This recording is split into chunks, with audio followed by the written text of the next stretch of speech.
پروردگارے بحروں بر، پروردگارے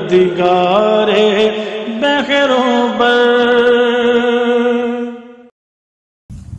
نحمده ونصلي على رسوله الكريم اما بعد فقد قال رسول الله صلى الله عليه وسلم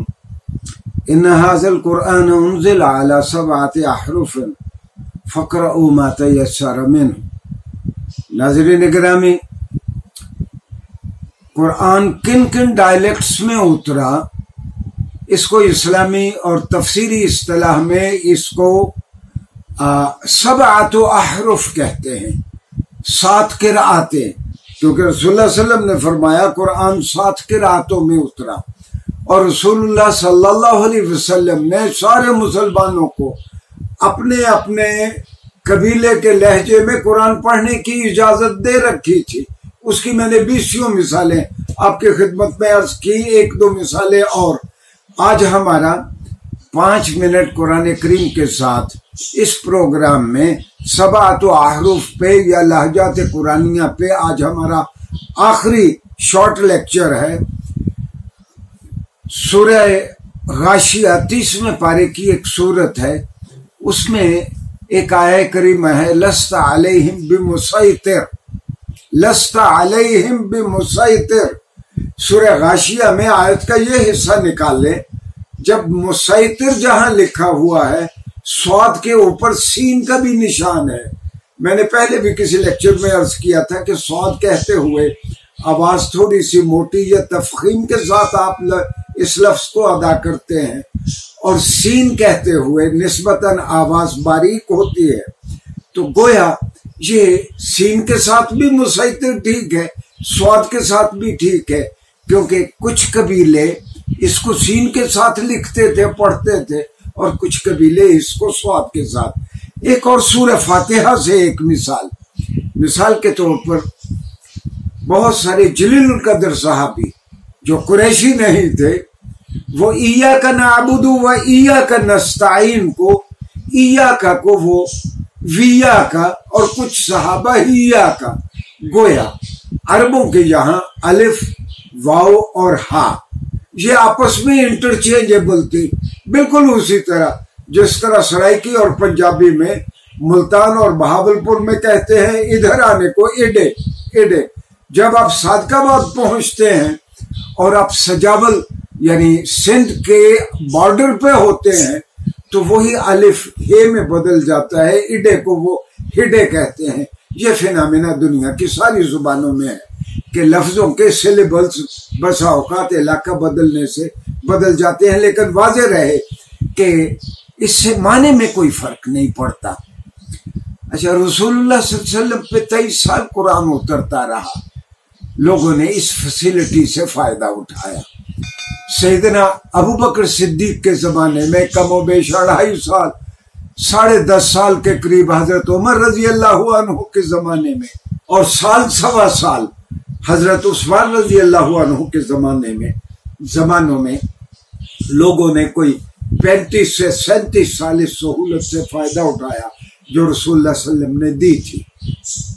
ہوا یہ کہ میں نے پچھلے ایک لیکچر میں عرض کیا تھا کہ آرمینیا میں اور ارض روم میں مسلمان مصروف جہاد ہیں، اور جو مغرب یا دیگر نمازوں میں جہاں تلاوت اونچی کی جاتی ہے، کو غیر قریشی ایک امام ہے، وہ کسی آیت کو اور طرح پڑھتا ہے، پیچھے سے صحابہ اعتراض کرتے ہیں آپ نے غلط پڑھا ہے، وہ کہتے ہیں میں نے اسی طرح سیکھا ہے رسول اللہ صلی اللہ علیہ وسلم سے۔ تو نبی شناس نبوت تھے سیدنا عثمان رضی اللہ عنہ، سیدنا عثمان تک یہ معاملہ آیا تو آپ نے پہلے قرآن کمیشن جو زید بن ثابت کی سرکردگی میں قرآن کمیشن تھا، آپ نے اس کو بلایا، آپ نے کہا کہ اب قرآن کو دوبارہ لکھو رسول اللہ کے ذاتی لہجے میں، یعنی قریشی لہجے میں، اس لہجے میں جو رسول اللہ صلی اللہ علیہ وسلم مدینہ منورہ میں جس لہجے میں قرآن پڑھا کرتے تھے۔ واضح رہے کہ خلیفۃ المسلمین سیدنا عثمان ابن عفان نے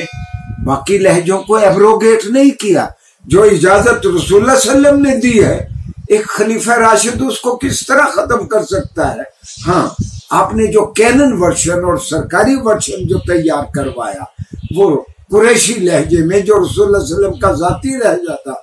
اور پورے عالم اسلام میں ایک گروئنگ انٹرسٹ تھا، سارے لوگوں کا شوق تھا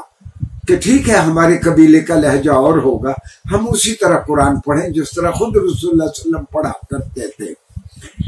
اچھا، یہ ہمارے تفسیری ادب میں آپ کوئی بھی تفسیر اٹھا کے دیکھیں، اس میں جا بجا یہ روایتیں آپ کو ملیں گی کہ اس کا ایک لہجہ یہ بھی ہے، اس کا یہ لہجہ بھی ہے، یعنی اس لفظ کو اس طرح بھی پڑھا جا سکتا ہے۔ تو یہ ایک ایکڈیمک ڈسکشن تھی جس کو ہمارے سارے مفسرین اس کے اوپر بات کرتے ہیں، زمخشری بھی، بیضاوی بھی، قرطبی بھی، جتنے بھی ہمارے مفسر ہیں وہ لہجات قرآنیہ پہ بات کرتے ہیں۔ ہاں، آج کے دور میں کچھ دانشور اکٹھے ہوئے اور انہوں نے کہا کہ ایک ہی لہجہ ہے، باقی بعد میں مسلمانوں نے لہجے بنا لیے۔ یہ تو متواتر احادیث کے ذریعے جو باتیں ہم تک آئی ہیں، اور حدیث کا سارا ورثہ، عربی ادب کا سارا ورثہ اس بات پر دلالت کرتا ہے کہ رسول اللہ صلی اللہ علیہ وسلم کے زمانے میں فلاں لفظ اس طرح بھی بولا جاتا تھا، فلاں قبیلہ اس کو اس طرح بھی بولا جاتا۔ یہ دراصل ایک لسانیاتی مسئلہ تھا۔ اگر کسی کو لسانیات سمجھ آتی ہو تو پھر اس کو غلط فہمی نہیں ہوگی۔ اچھا، مستشرقین نے کیا کیا، اور ان کا سرخیل ہے آرتھر جیفری۔ اس نے کیا کیا، 45 سال لگا کے مختلف صحابہ کرام کی جانب جو روایات منسوب کی گئی تھیں کہ فلاں صحابی یعنی غیر قریشی صحابی اس لفظ کو اس طرح پڑھتے تھے، تو اس نے کیا کیا،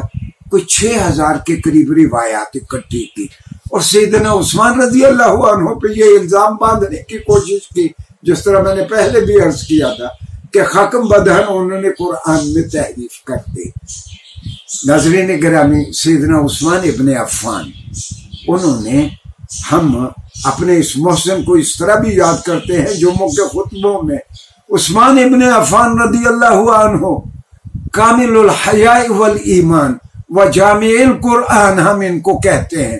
حالانکہ قرآن تو پہلے جمع ہو چکا تھا۔ یہ پوری امت کو انہوں نے ایک لہجے پہ جمع کیا۔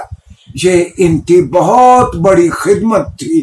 امت کو اکٹھا رکھنے کے لیے، اور ساری امت کو قبائل کی وفاداریوں سے بالاتر ہو کے رسول اللہ صلی اللہ علیہ وسلم کے لہجے پہ،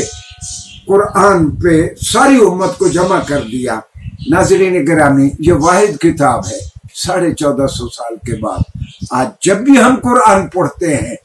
ہم اسی طرح پڑھتے ہیں جس طرح رسول اللہ صلی اللہ علیہ وسلم خود پڑھا کرتے تھے۔ شکریہ جی۔ پروردگار بحر و بر